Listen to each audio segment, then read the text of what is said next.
কার উপর কুরবানি করা ওয়াজিব?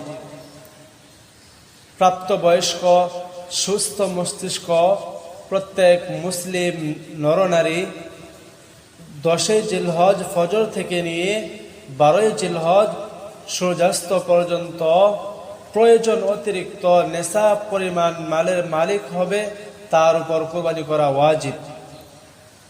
এবার প্রশ্ন হলো, নেশাব কতটুকু?